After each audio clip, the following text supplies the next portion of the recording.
Rakshit, thank you so much. మరి ఆలస్యం చేయకుండా ఇంకా నేను విశ్వక్సేన్ గారికి మైక్ ఇచ్చేద్దాం అనుకుంటున్నాను. అందరికీ గుడ్ ఆఫ్టర్నూన్. టైం ఉంది 2025. సో ఫస్ట్లీ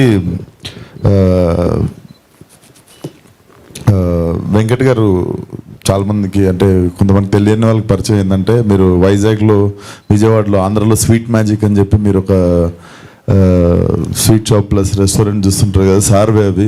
సో లైఫ్ అంతా సాఫీగా సాగుతున్నప్పుడు, అంతా వెల్ సెటిల్డ్ ఉన్నప్పుడు, for his son this is the second time he have taken this risk. Palasa అనే సినిమా కూడా అప్పుడు సార్ వాళ్ళ అబ్బాయి కోసం ప్రొడ్యూస్ చేసి కరుణకుమార్ గారితో కూర్చొని నాకు దగ్గరగా చూసిన జర్నీ అది. సో చాలా ముచ్చటేసింది సార్. ఇతను వచ్చి ట్రైలర్లో చేయమని అడిగి మా ఫాదరే డైరెక్ట్ చేశాడు అనగానే, so I also come from same like similar kind of home కదా. నాకు తెలుసు మా నాన్న ఎంత ముచ్చట పడుతుంటాడో ప్రొడ్యూస్ చేసినప్పుడు కానీ నాతో ఉన్నప్పుడు. So when he told you directed the film, నాకు చాలా బాగా అనిపించింది.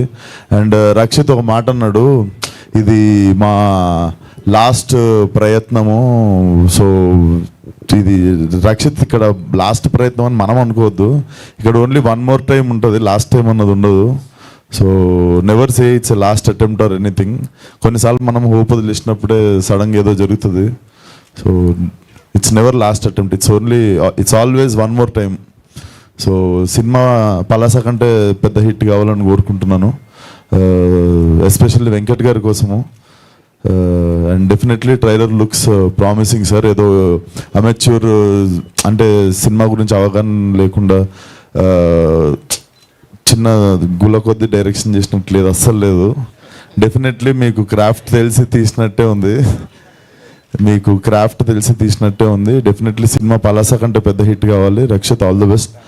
And yeah, thank you support చేయడానికి వచ్చిన మీడియా వాళ్ళందరికీ కూడా thank you so much. And yeah, thank you so much Vishwa గారు.